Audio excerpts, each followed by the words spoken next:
안녕하세요.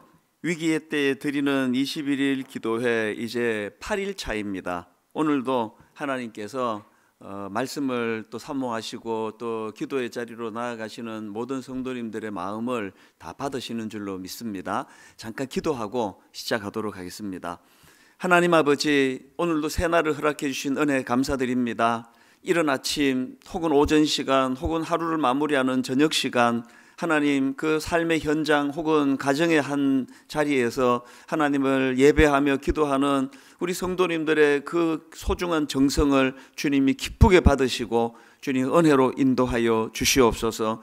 시종일관 인도해 주시기 원하옵고 예수님 이름으로 기도드립니다. 아멘.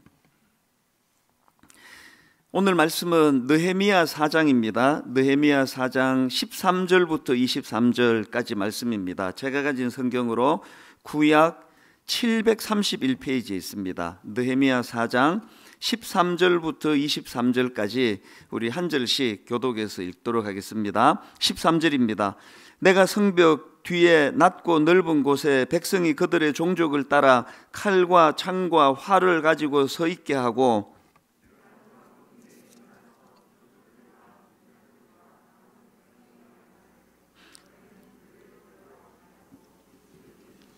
두려우신 주를 기억하고 너희 형제와 자녀와 아내와 집을 위하여 싸우라 하였느니라.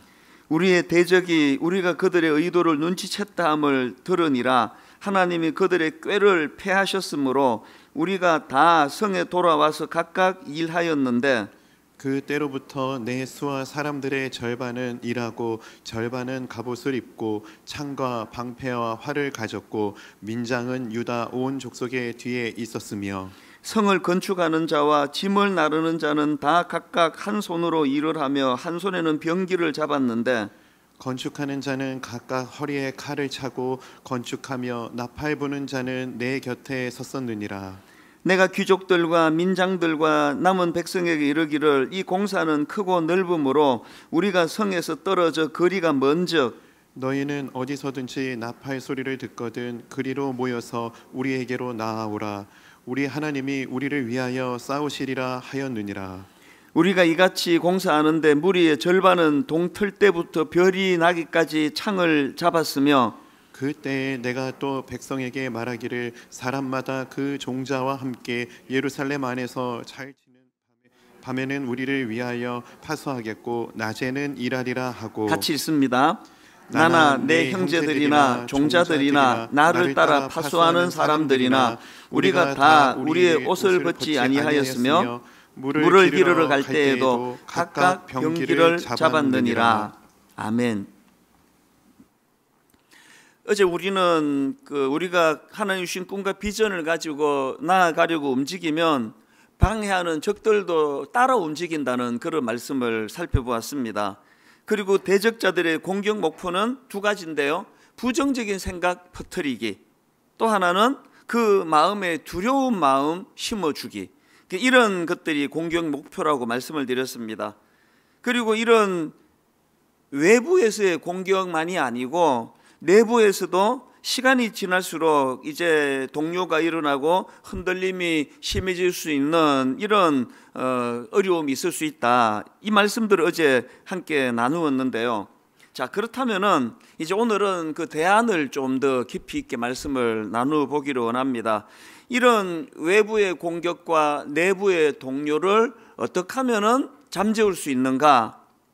저는 이 질문에 대한 답으로 집중력이라는 단어를 가지고 설명하기를 원합니다. 이건 집중력의 문제다. 다시 말해서 이 무엇에 집중할 것이냐의 문제라고 생각을 합니다.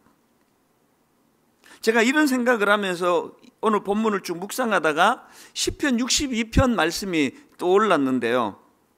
왜냐하니까 이 시편 62편의 저자인 다윗도 지금 공격당하고 있는 그런 상황이 공통점이기 때문에 그렇습니다. 먼저 시편 62편 3절 한번 보시겠습니까? 넘어지는 담과 흔들리는 울타리 같이 사람을 죽이려고 너희가 일제히 공격하기를 언제까지 하려느냐. 이 3절에 보니까 지금 다윗도 느헤미야와 그 백성들이 경험했던 것과 똑같이 대적하는 자들에게 공격을 당하고 있는 것을 볼 수 있는데요. 그런데 제가 이 시편 62편이 참 의미가 있다고 생각하는 이유가 뭐냐 하니까 똑같이 지금 공격을 당하고 있는 이 다윗의 모습을 잘 살펴보니까 이런 외부의 공격이 있을 때 어떻게 대처해야 되는지에 대한 답이 여기에 담겨져 있더라는 것입니다. 우선 저는 그 답이 1절, 2절에 나와 있다고 보는데요. 자, 시편 62편 1절입니다. 나의 영혼이 잠잠히 하나님만 바라며 나의 구원이 그에게서 나오는도다. 여러분 1절에 우리말 성경에는 이게 생략이 되어 있는데요.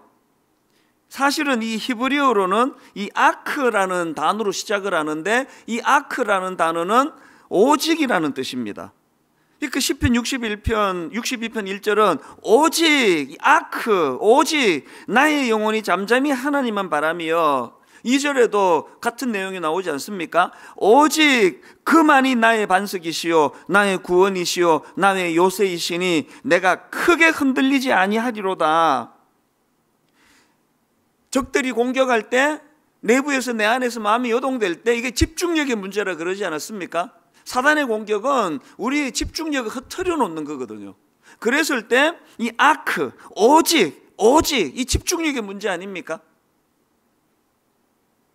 하우 주석에 보니까 여기 나오는 이 아크라는 단어는요, 이 문장을 강조하거나 혹은 앞과 대조되는 다른 내용을 전개할 때 사용되는 단어가 이 아크라는 단어라는 겁니다. 이것과 관련한 내용을 몇 구절 읽어드리겠습니다. 우리는 시편 기자가 아크라는 단어를 통해 다른 사람들과 다른 주장이나 생각을 전개하려 한다는 의도를 엿볼 수 있다. 예를 들어 시편 기자가 오직 아크, 오직 하나님만 의지한다는 말은 다른 사람들은 그렇게 생각하지 않는다는 사실을 전제로 한다. 이게 참 의미 있는 설명 아닙니까? 예수 믿는 저와 여러분이 꿈과 비전을 가지고 달려갈 때 오늘 본문의 느헤미야와 백성들이 겪었던 것 같은 이런 외부의 공격을 당할 수 있는데, 보통 이런 공격을 당할 때 세상 사람들은 흔들려 버리고 거기에 마음이 무너져 버리고 도중에 포기해 버리고 이런 일이 일어난다면, 이 아크라는 단어를 통해 하나님이 주시고자 하는 메시지는 뭐냐면은 너희는 그런 세상 사람들의 모습과는 다르게 나가야 된다. 그 비결이 아크라는 데 있는데 오직이라는 단어 속에서 하나님을 더 집중해서 하나님을 의뢰하고 바라보라는 겁니다. 그런 맥락으로 1절 2절을 다시 한번 곰곰이 한번 살펴보십시오. 1절이 어떻게 시작한다고요? 오직 나의 영혼이 잠잠히 하나님만 바라며 나의 구원이 그에게서 나오는도다. 오직 그만이 나의 반석이시요 나의 구원이시요 나의 요새시니.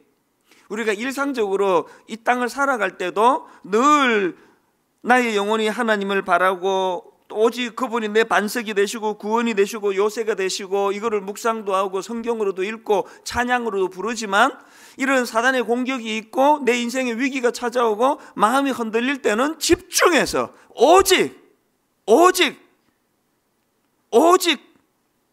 나의 영혼이 잠잠히 하나님만 바라며. 믿음이 없는 건 아닌데요, 그 집중력이 없는 신앙생활이 참 우리 위기가 올 때 큰 도움이 안 된다는 것을 경험할 때가 있습니다. 제가 일주일 전에 갑자기 결정이 돼가지고 이 매일매일을 이제 이 설교를 준비하는 이것 때문에 우리 교육자들이 이제 저를 또 사랑하는 마음에서 걱정을 많이 합니다. 그리고 또 성도님들이 이거 뭐 다 이제 화면으로 보니까 목사님 얼굴이 헬스케지신 것 같다, 많이 수고가 많으시는 것 같다는데 그게 다 그냥 선입견이에요. 헬스케지지도 않았고요. 그 조명 때문에 그렇고 요즘에 점점 활력이 생기는 거예요. 막 매일매일 이 위기를 맞은 이 시대를 놓고 말씀을 준비하고 뭐 기도하면서 나가니까 막 훨씬 제가 막 너무 살아나는 것 같습니다. 왜 그렇습니까? 이게 집중력이거든요. 오직 집중해서 하나님을 의뢰하고 오직 나의 영혼이 잠잠히 하나님만 바라볼 때, 이렇게 집중력을 가지고 그분을 의뢰하고 그분 앞으로 나갈 때에 모든 사람들은 다 힘들 것 같다고 생각하시는데 이 반전이 일어나는 걸 제가 지금 경험하고 있는 거거든요. 그런가 하면은 또 7절과 8절에도 그런 내용이 나옵니다. 나의 구원과 영광이 하나님께 있으며 내 힘의 반석과 피난처도 하나님께 있도다. 백성들아 시시로 그를 의지하고 그의 앞에 마음을 토하라. 하나님은 우리의 피난처시로다. 계속 강조하지 않습니까? 원하지 않는 코로나 바이러스가 온 나라를 쑥대밭이 만들어 버렸습니다. 원하지 않는 코로나 바이러스로 교회 문은 닫혀 있고 주일날 예배드리러 갈 수도 없는, 이건 위기 중의 위기예요. 일제 악한 일제 강점기 이후로 성도들이 자기 교회를 마음대로 갈 수 없었던 이런 일이 이게 처음 아닐까요? 이런 위기가 있을 때 끌려가지 말자는 거예요. 끌려가지 말고 지금이야말로 오직 집중력을 다하여, 오직 주님을 바라볼 때 집중력을 다하여 주님을 의지할 때에 대반전이 일어난다는 걸 경험하자는 겁니다. 오늘 본문에서 느헤미야가 보여주는 해법도 마찬가지입니다. 그렇게 외부의 공격이 있을 때 느헤미야가 어떤 해법을 제시합니까? 백성들에게. 느헤미야 4장 14절입니다. 내가 돌아본 후에 일어나서 귀족들과 민장들과 남은 백성에게 말하기를 너희는 그들을 두려워하지 말고 지극히 크시고 두려우신 주를 기억하고 너희 형제와 자녀와 아내와 집을 위하여 싸우라 하였느니라. 어제 말씀드렸잖아요. 대적하는 자들의 공격의 목표 중에 하나가 두려움을 심어준다는 거. 부정적인 말을 퍼뜨려가지고 백성들 마음에 부정적인 생각으로 두려움이 가득하도록 만드는 게 그 대적하는 자들의 공격 목표니까, 느헤미야가 백성들에게 권하는 말씀이 뭡니까?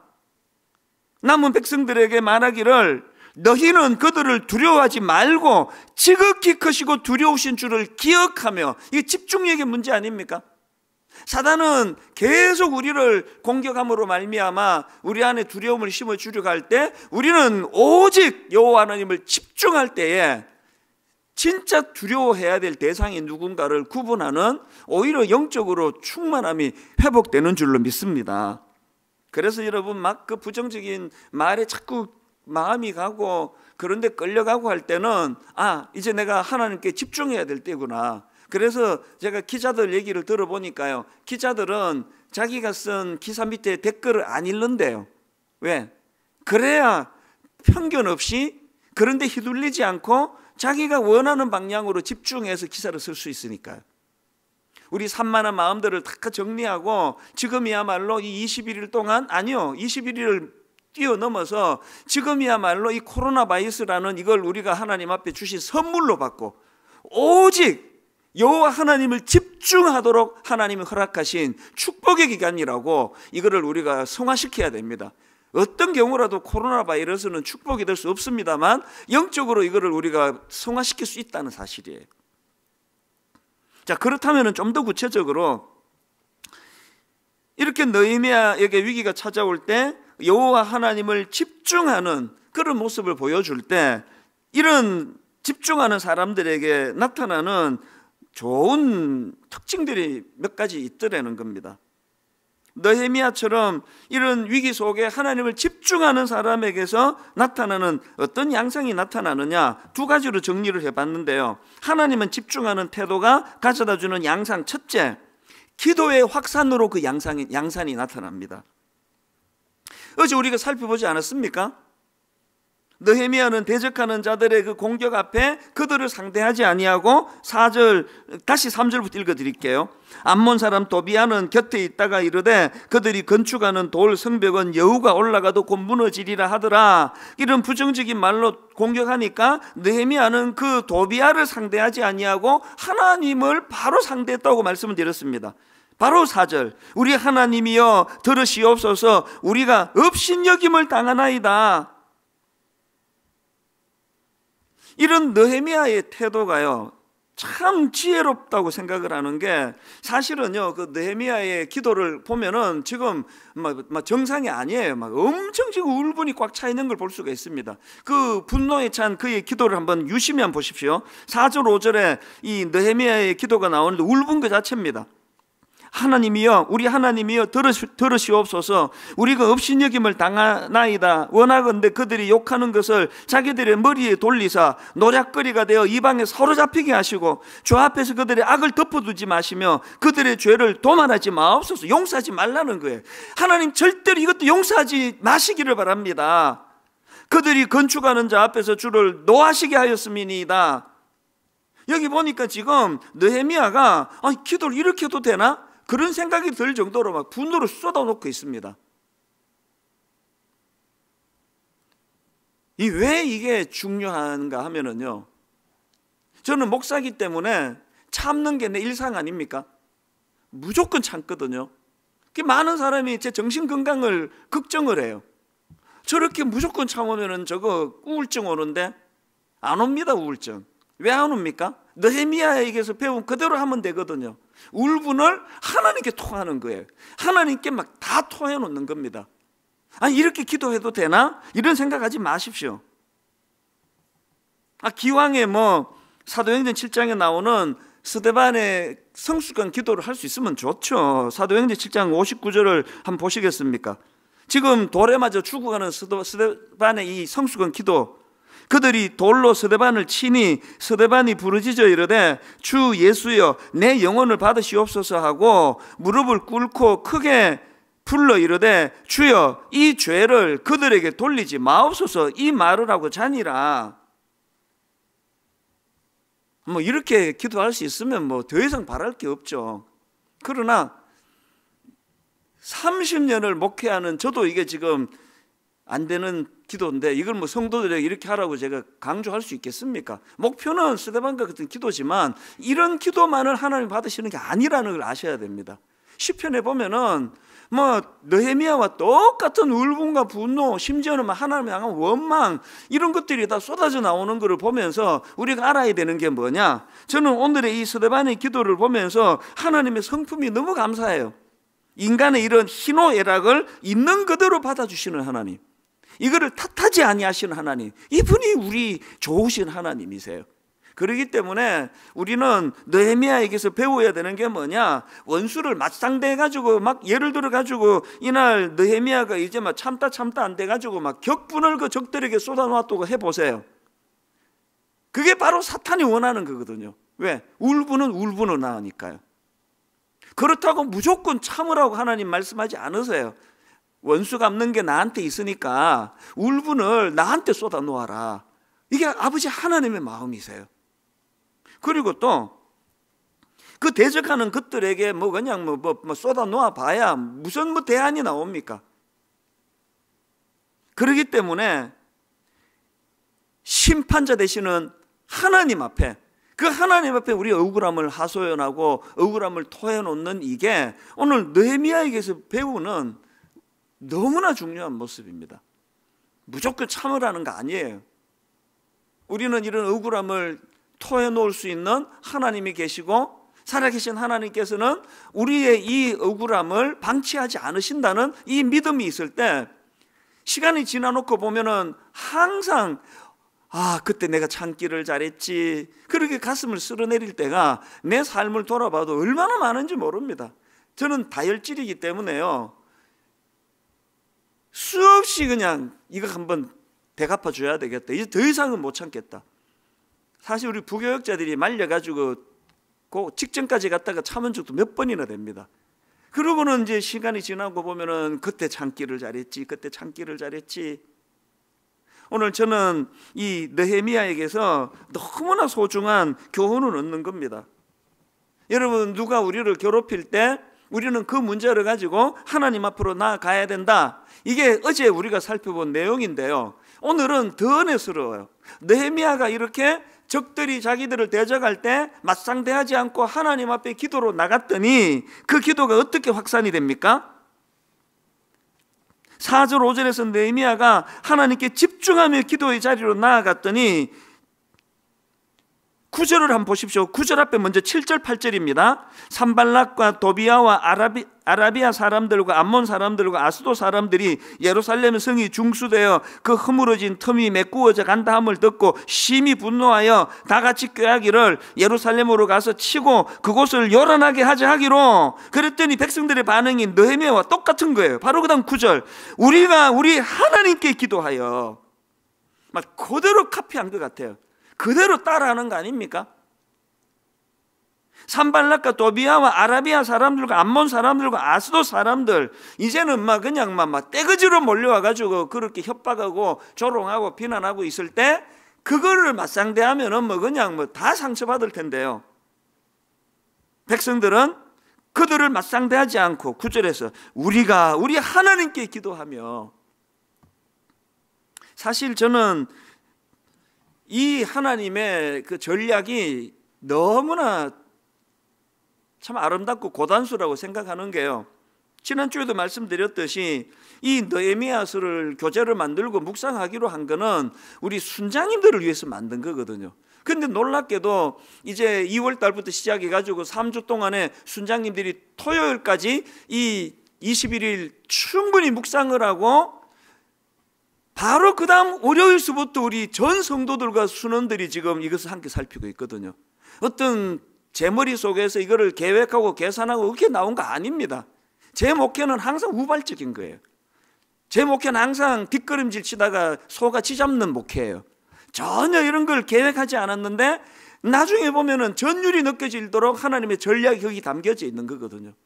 우리 순장님, 지도자들이, 순장님이 먼저 3주 동안에 순원들을 생각하면서 느헤미야, 지도자 느헤미야의 모습을 충분히 묵상하도록 하나님 인도하시고, 그 지도자들의 묵상이 끝나자마자 바로 그 다음 차질 없이 월요일서부터 이런 순원들의 느헤미야 묵상으로 연결이 되는, 이게 뭘 의미하겠습니까? 이 모습에 저는 너무너무 감사하는 거예요. 순장님들의 성숙한 기도가, 성숙한 묵상이 순원들에게로 확산이 돼가고 있는 줄로 믿습니다. 기도가 확산이 돼야 된다는 거예요. 그런가 하면은 또 한 가지, 두 번째로 살펴볼 게 뭐냐, 이렇게 하나님께만 집중하는 태도가 어떤 양상으로 나타나느냐, 기도와 더불어서 현실적인 대처로 나타나고 있다는 것입니다. 자, 9절을 보십시오. 우리가 우리 하나님께 기도하며 그들로 말미암아 파수꾼을 두어 주야로 방비하는데, 이거 세 번역으로 보니까 이렇습니다. 그래서 우리는 한편으로는 우리의 하나님께 기도를 드리고 다른 한편으로는 경비병을 세워 밤낮으로 지키게 하였다. 여러분, 저는요, 여기 나오는 이 표현이요, 한편으로는, 다른 한편으로는, 이 표현의 의미가 너무 와닿습니다. 이 참 치우치는 신앙생활이 얼마나 이게 쉽습니까? 어떤 분들은 경비병을 세워가지고 밤낮으로 지키는 현실적인 대처는 잘하시는데, 또 다른 한편이 하나님을 의지하는 게 약한 분이 계세요. 그런가 하면은 또 어떤 분들은 기도라는 도구를 가지고 영적으로는 대처를 잘하는데 현실적으로 경비병을 세워가지고 실제적으로 밤낮으로 지키는 이런 현실적인 대처가 모자라는 분이 계세요. 우리는 이 코로나 바이러스라고는 강력한 적 앞에서 하나님이 두 가지를 점검해 주신다고 생각합니다. 한편으로는, 다른 한편으로는. 이 두 가지 균형이 있습니까?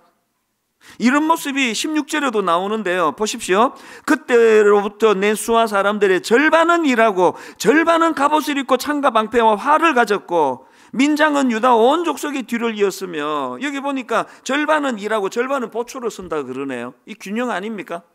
17절도 마찬가지입니다. 성을 건축하는 자와 짐을 나르는 자는 다 각각 한 손으로 일을 하며 한 손에는 병기를 잡았는데, 18절 건축하는 자는 각각 허리에 칼을 차고 건축하며, 혹시나 있을지 모르는 전쟁에 대비해 가지고 일을 할 때에도 한 손에 병기를 잡거나 허리에 칼을 차서 즉시 반응할 수 있도록 하는 이 균형 아닙니까? 23절도 마찬가지입니다. 나나 내 형제들이나 종자들이나 나를 따라 파수하는 사람들이나 우리가 다 우리의 옷을 벗지 아니하였으며 물을 기르러 갈 때에도 각각 병기를 잡았느니라. 전쟁 시 바로 반응할 수 있도록 옷을 벗지 않고 일하는 이 복장이 뭘 의미하겠냐고요. 우리는 하나님 전적으로 일하시는 분인 줄 믿습니다. 하나님을 전적으로 의지합니다라는 이 기도가 필요하다고 한다면, 또 다른 한편으로는 하나님 주시는 지혜와 하나님 주시는 여건을 가지고 내가 할 일을 최선을 다해서 하는 거예요. 저는 이런 본문의 말씀들을 쭉 보면서 제가 늘 묵상하기를 좋아하는 시편 78편 말씀이 떠올라졌는데요. 자, 시편 78편 70절 71절 잘 아는 말씀이에요. 또 그의 종 다윗을 택하시되 양의 우리에서 취하시며, 양의 우리에서 취하시며. 젖 양을 지키는 중에서 그들을 이끌어내사 그의 백성인 야곱, 그의 소유인 이스라엘을 기르게 하셨더니, 다윗을 지도자로 세우시는 과정에서 어디 뭐 골방에서 혹은 뭐 자는데 혹은 어디 뭐 책상머리가 아니에요. 양치기 목자인 다윗에게 양의 우리는 삶의 현장 아닙니까? 그 삶의 현장에서 젖 양을 지키는 중에서 그들을 이끌어내사 이렇게 삶의 현장에서 다윗을 불러 이스라엘 지도자로 삼았더니 72절에 이런 결과가 나옵니다. 이에 그가 그들을 자기 마음의 완전함으로 기르고 그의 손의 능숙함으로 그들을 지도하였도다. 이게 기도와 더불어 현실적인 대처를 잘하는 사람에게서 주어지는 선물이라고 생각합니다. 이 코로나 바이러스를 통해서 영적으로는 우리 내면이 더욱더 잘 다듬어지기를 바랍니다. 그런가 하면은 그것이 다가 아닙니다. 내 삶의 현장에서 다윗처럼 이 손의 능숙함으로 현실적인 대처를 잘 해나감으로 말미암아 이 두 균형을 잘 세워보자는 겁니다. 이제 한 가지 말씀만 더 드리고 이제 오늘 말씀을 마무리하려고 하는데요. 저는 느헤미야 4장 23절을 세 번역으로 여러 차례 반복해서 읽었습니다. 제 자신을 점검하면서 이런 내용입니다. 나도 나의 형제들도 내가 데리고 있는 젊은이들도 나를 따르는 경비병들도 우리 가운데 어느 누구도 옷을 벗지 않았으며 물을 길러 갈 때에도 무기를 들고 다녔다. 여기서 제가 계속 묵상하면서 집중한 게 맨 먼저 나오는 나도예요. 나도 목사인 나도, 순장인 나도, 지도자인 나도. 맨 앞에서 말만으로 지도하는 것이 아니라 나도. 그저께 우리 순장님들을 제가 격려하고 세워드리면서 그런 말씀을 드리지 않았습니까? 분당 우리 교회 되면 수많은 우리 지도자들, 순장님들, 우리 장로님들, 그들의 이 나도의 정신, 말만 갖고 다락방을 인도하시는 것이 아니라 나도 똑같이 먼저 솔선수범하고 본을 보이며 맨 앞장서 그런 본을 보이는 그런 지도자들이 있었기 때문에 분당 우리 교회가 어떤 경우라도 지금까지 흔들림 없이 올 수 있었고 앞으로도 흔들림 없이 1만 수도 파송 운동이 가능하게 되리라고 저는 믿습니다. 이런 의미에서 이제 느헤미야에게 배우는 이 지도자의 모습, 적의 공격을 대비하는 모든 과정에서 먼저 모범을 보이고 솔선수범하며 그런 유다 백성들을 지도하고 인도하는 이 느헤미야 모습. 그래서 오늘 기도하실 때는 특별히 우리 순장님들을 위해서 기도해 주시기 바랍니다. 당의 장로님들을 위해 기도해 주시기 바랍니다. 우리 교역자들을 위하여 부족한 저를 위해 기도해 주시기 바랍니다. 말만 갖고 떠드는 지도자가 아니라 우리 모든 이 교회 지도자들은 느헤미야와 같이 솔선수범해서 가장 먼저 나도의 정신으로 그렇게 목양하고 섬기는 지도자들이 모인 교회 되게 하여 주시옵소서. 두 번째 중요한 기도 제목이 있습니다. 4월에 국회의원 선거가 있는데요. 이게 코로나 바이러스보다 이게 훨씬 이게 중요한 문제예요. 하나님 이 나라 지도자들이 이 느헤미야와 같은 솔선수범의 정신을 가지고 출마한 지도자들이 많이 나올 수 있도록 도와주시고 그들을 볼 수 있는 영안을 우리 국민들에게 일어날 수 있도록, 그래서 분별력을 가지고 투표할 수 있도록 기도해 주시고요. 더 중요한 거, 오늘 함께 예배하시는 여러분 모두가 다 어떤 형태든지 여러분은 다 지도자세요. 난 주부인데요. 여러분 한 가정의 아들, 딸들을 지도하는 지도자세요. 지도자, 주부는. 이 남편들은 한 가정을 지도하는 지도자예요. 직장에서, 교회에서, 각양의 모임에 우리 모두는 다 지도자예요. 이 말씀을 우리가 묵상하면서 하나님, 지도자들인 내가 느헤미야의 본을 따를 수 있기를 원합니다. 오늘 우리 찬양팀 인도하는 찬양을 같이 드리면서도 이 생각을 늘 묵상을 하시면서 찬양을 부르시고요. 그리고 이후에 기도할 때도 이 마음을 가지고 하나님, 우리 아들이 나 같은 엄마를 만난 것, 이런 지도자를 만난 것, 우리 아이들에게 참 복이 될 수 있도록 아버지, 부모된 우리를 깨우쳐 주시기 원합니다. 분당 우리 교회 담임하는 저는 내내 드리는 기도가 이겁니다. 하나님, 우리 성도님들이 이 무능한 지도자 만난 이것 때문에 혼란을 겪지 않도록 저는 질그릇과 같이 초라한 인간이 오니 내 안에 보배 되시는 예수 그리스도가 드러날 수 있도록 오늘 이 문제를 가지고 우리 가정을 위하여, 교회를 위하여, 또 한국 사회를 위하여 함께 기도하는 시간을 갖게 되시기를 바랍니다. 이 시간 주신 말씀 생각하며 함께 찬양하길 원합니다. 다윗과 같이 오직 주님만 바라보길 원합니다. 이 믿음의 결단을 이 찬양으로 함께 고백합시다. 우리 자매님들이 함께 고백합시다. 나의 영혼이 잠잠히 나의 영혼이 잠잠히 하나님만 바라이요 나의 구원이 그에게서 나는 도다. 형제님들이 고백합시다. 나의 영혼아, 나의 영혼아 잠잠히 하나님만 바라라. 나의 소망이 저에게서 나는 우리 함께 고백합시다. 오직 주만이 나의 반석 나의 구원이시니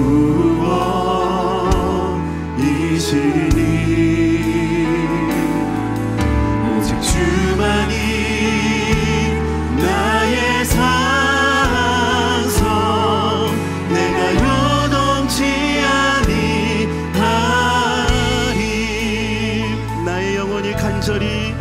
나의 영혼이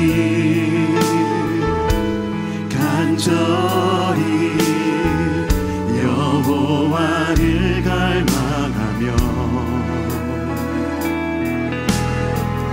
나의 입술이 여호와를 찬양하리. 나의 영혼이 즐거이 나의 영혼이 즐거이 여호와를 따르리니 나의 평생에 여호와를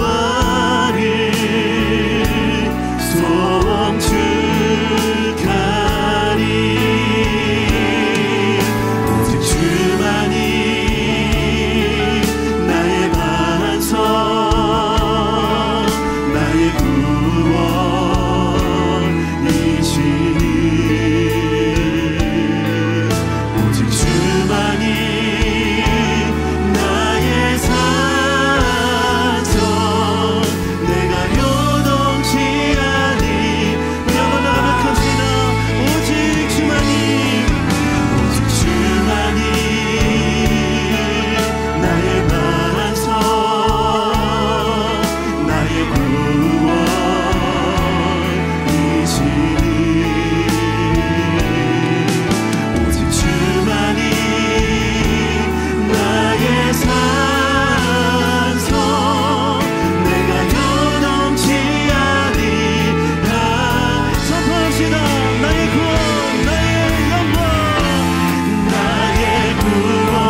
우리의 힘과 도움이신 하나님을 바라보며 이 시간 믿음으로 함께 기도하길 원합니다. 말씀을 기억하며 우리의 도움이신 하나님 앞에 간구하며 함께 기도하시겠습니다.